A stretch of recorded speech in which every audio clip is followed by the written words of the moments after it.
고장났어. 하다가 고장났어. 아, 여기. 산지 일주일도 안 됐는데 일주일 전 핸드폰이 이거 연결하려다가 고장났어.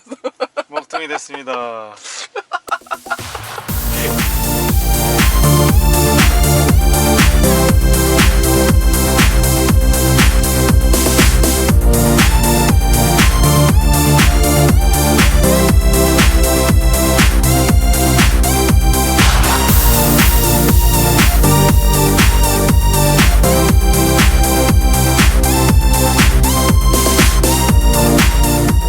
자, 이번 차량은 투싼 페이스리프트 모델입니다.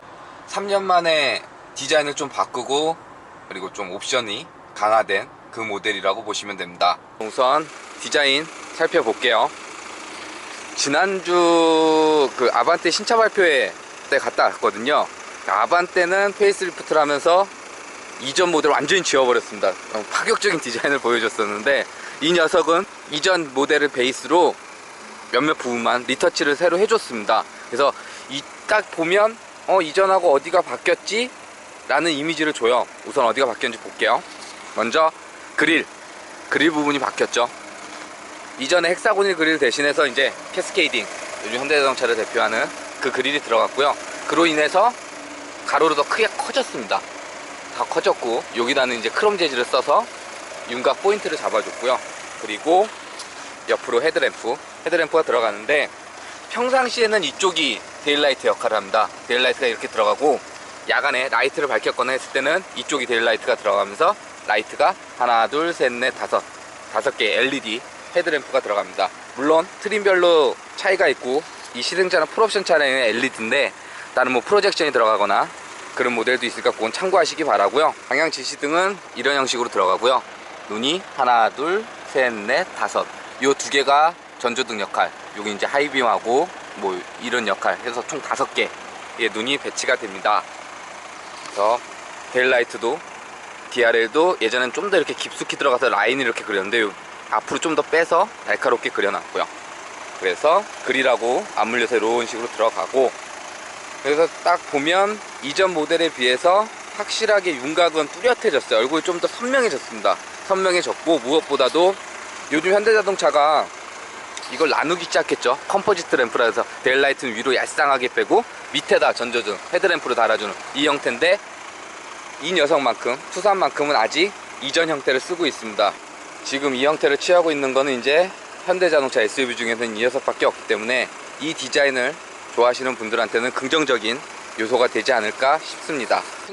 측면은 바뀐 부분이 없습니다. 부분 변경 모델이다 보니까 뭐 골격이 바뀌나 그런 건 아니라서 측면은 기존하고 동일하다고 보시면 되고, 한 가지 바뀐 부분이 휠 디자인을 새롭게 해서 바람개비 모양처럼 이렇게 해줬는데 이전 휠도 나쁘진 않았어서 그 부분에 있어서는 뭐 하나 더 추가가 됐다 이렇게 보시면 될 것 같고요. 후면부 리어 쪽도 기존 형태가 그대로 남아 있습니다. 변경한 부분은 바뀐 부분, 여기 텔램프 디자인이 바뀌었고, 이쪽에서 이렇게 한번 이전 모델을 이렇게 꺾어서 곡선으로 들어간 것 같은데 그냥 단정하게 이번엔 일체형으로 해갖고 하나로 맞물리는 듯한 그런 느낌을 주고, 안에 그래픽도 변화를 줬습니다. 전면부도 그렇고 후면부도 그렇고 단정하게 좀 정리를 하려는 그런 모습을 보여주는 것 같고요. 그리고 반사판이 제가 기억으로는 요 밑에 범퍼 쪽에 있었던 것 같은데 위로 올라갔습니다. 외적인 디자인은 요 정도, 투싼 페이스리프트 외적인 디자인 한 요 정도 보시면 될 것 같고요. 실내도 한번 봐볼게요.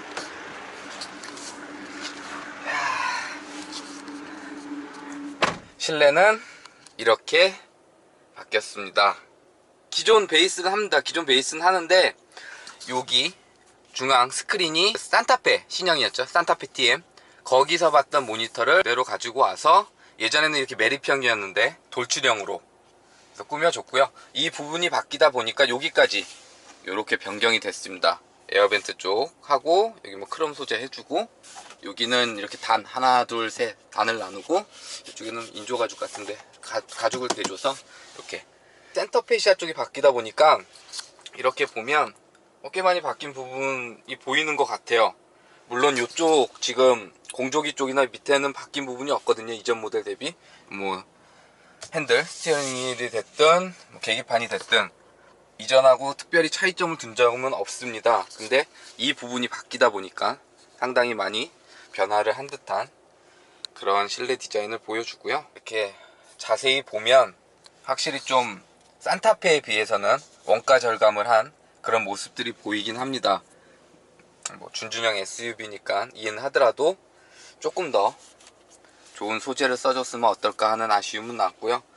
편의 사양들은 뭐 굳이 말씀 안 드려도 통풍 시트를 비롯해서 뭐 핸들 열선, 뭐 오토 홀드, 그리고 스탑앤고, 거기다가 여기 하나 더 추가가 된 게 하면은 어라운드 뷰 시스템이 들어가서 뭐 차량 주변 이런 거 다 볼 수 있게 처리를 해준 부분, 뭐 이런 부분들은 화질이 그렇게 선명하진 않은 편이거든요. 그래도 뭐 보는데 크게 불편함은 없고, 또 좁은 길을 가거나 좀 이렇게 사각지대 있는 부분을 가면 차 주변을 다 이렇게 비춰주기 때문에 이런 옵션들은 참 괜찮은 게 아닐까 싶습니다. 뭐 옵션에 대해서는 더 이상 말씀드릴 게 없어요. 아주 잘 구성을 해놨습니다. 준준형 SUV지만 세그먼트 대비 옵션에 대한 불만은 없습니다. SUV니까 2열 공간 볼게요. 2열은 이렇게 구성이 됩니다. 이렇게 구성이 되고, 자,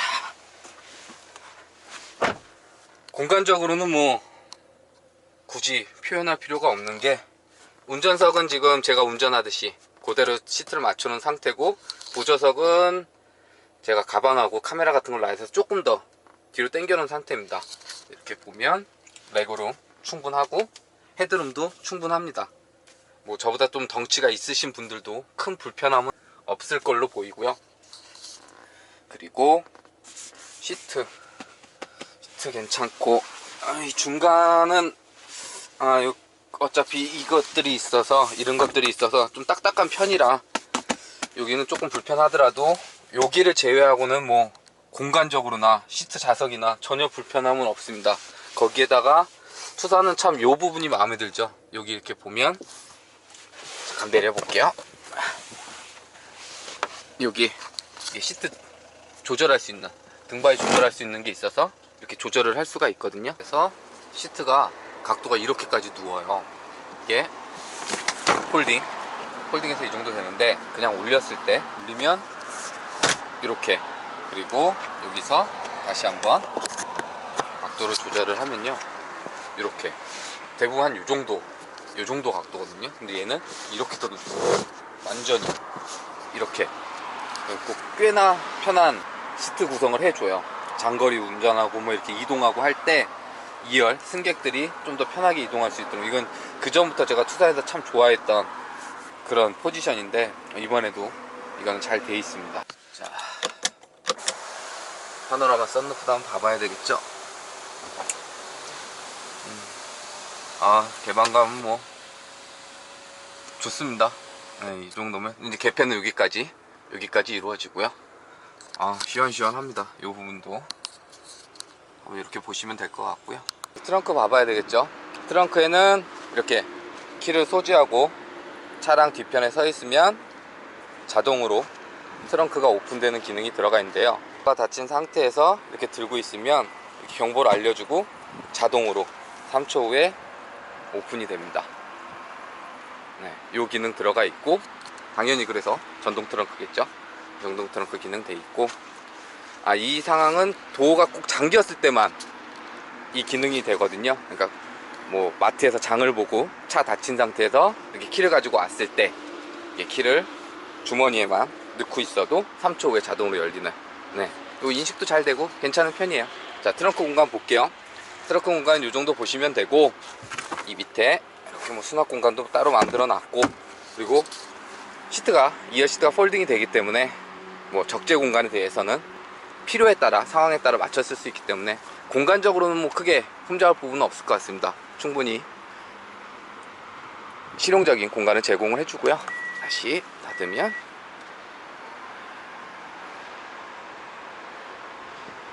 네, 이렇게 보시면 될 것 같습니다.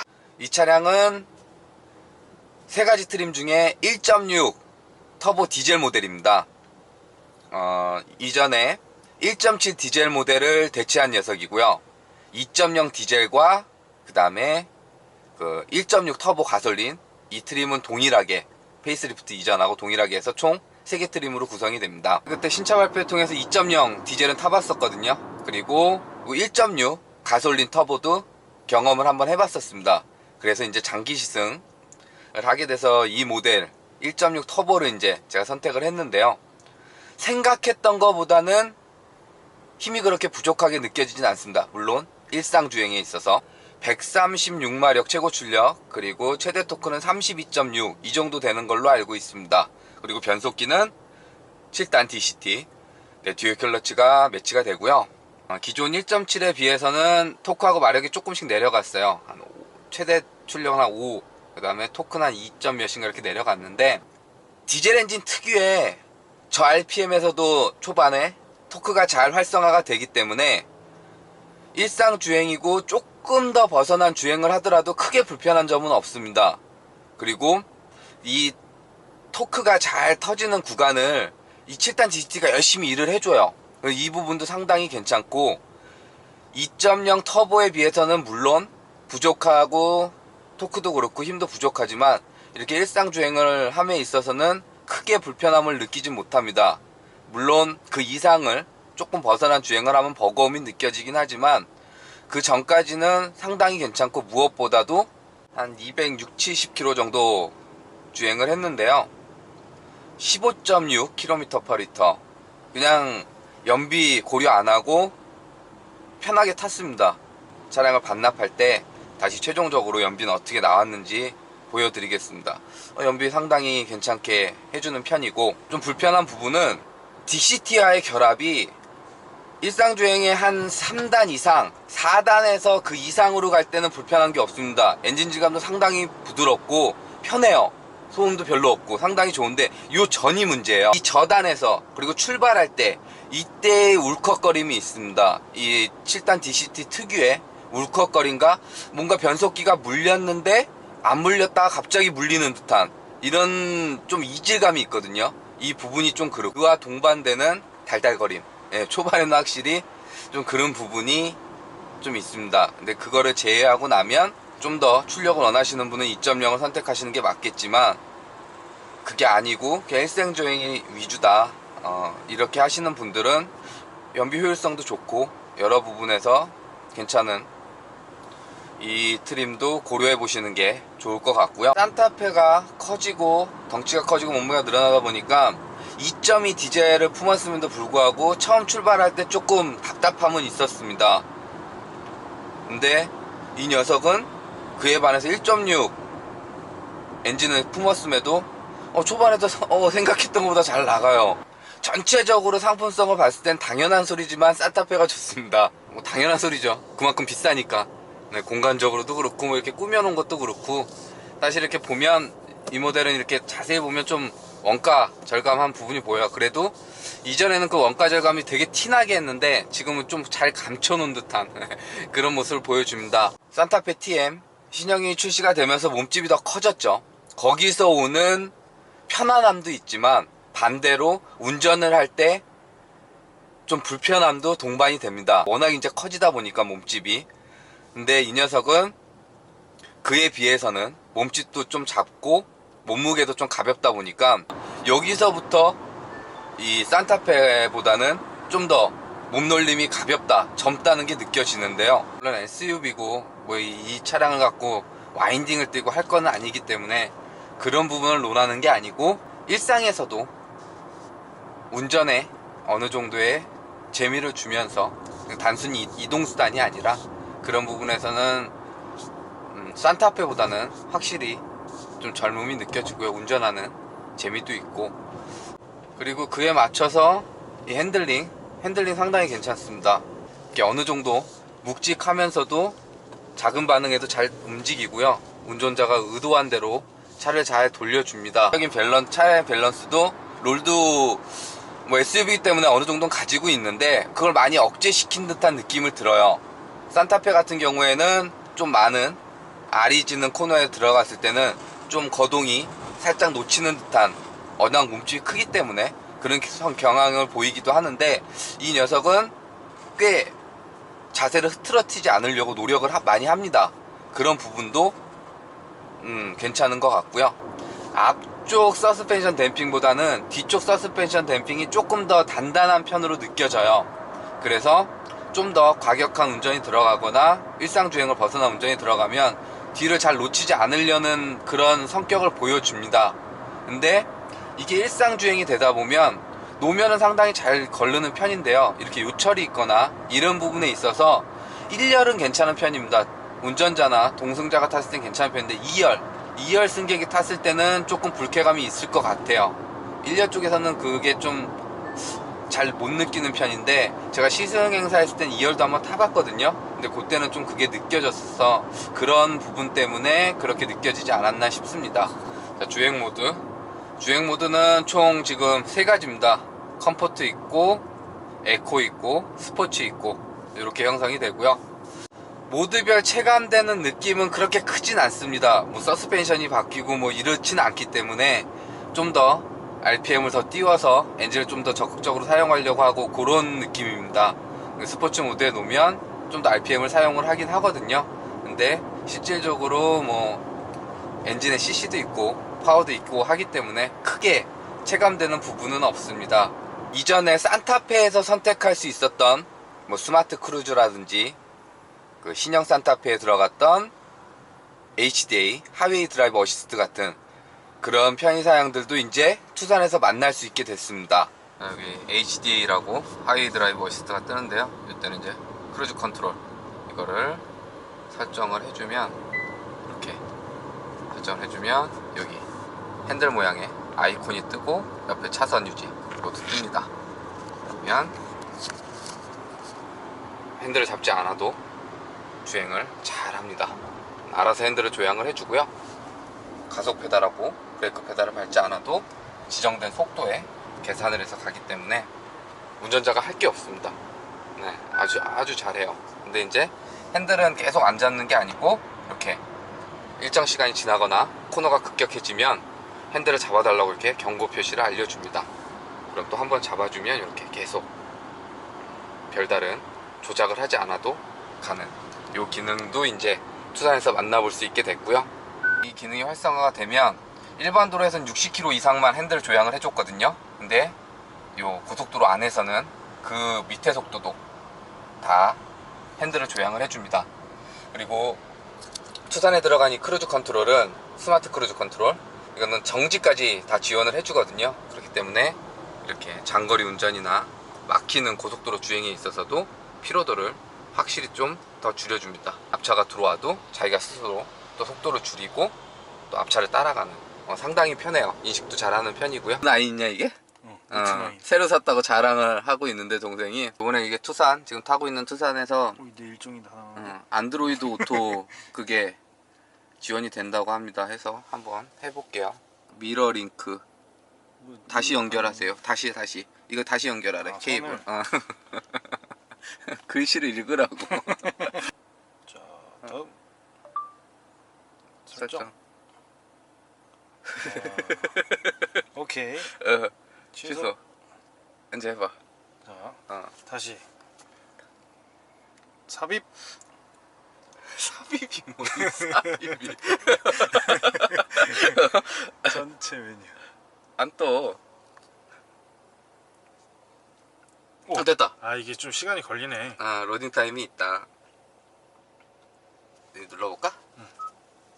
카모드. 반응이 없네요. 오! 됐어. 됐어. 됐어, 이제 해볼까? 껐다 꺼졌어. 결론적으로 이게 저기 안드로이드 오토가 불만이 아니고 이 핸드폰이 바보야.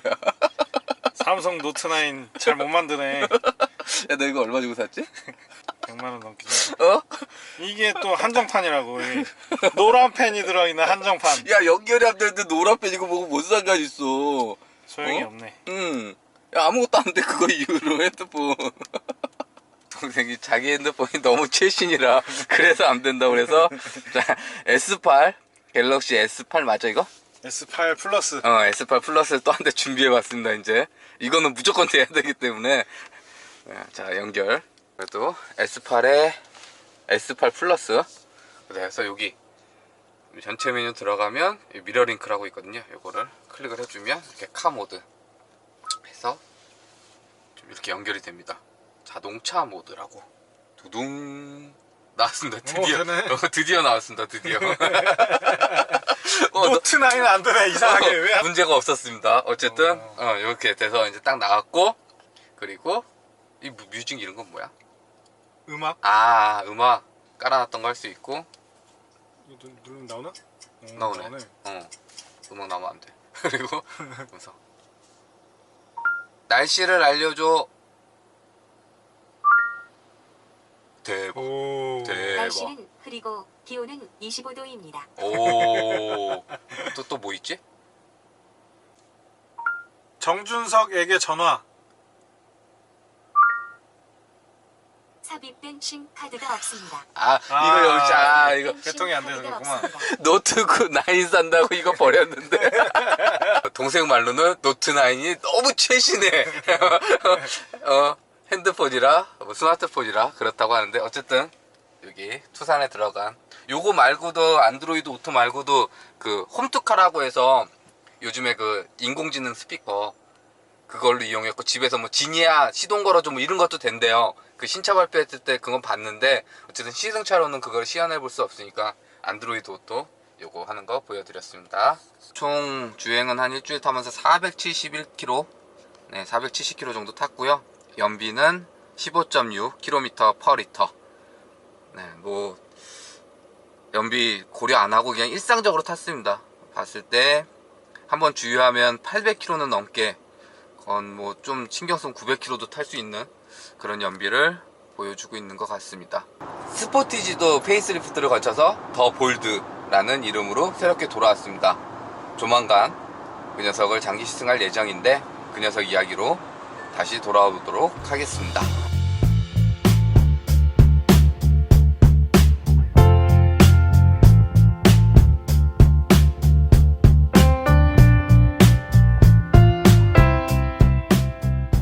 안녕하세요 시청자 여러분, 저는 레이싱 모델 한소울입니다. 저희 레드 RPM 레알 TV 많이 시청해주세요. 네, 안녕하세요. 예, 개그맨 양성국입니다. 우리 또 자동차 전문 TV 레알 TV 여러분들 많이 시청하고 계신데, 더욱더 재미있는 소식이 많이 있으니까 여러분들 레알 TV 많이 시청 부탁드립니다. 레알 TV 많이 사랑해 주세요.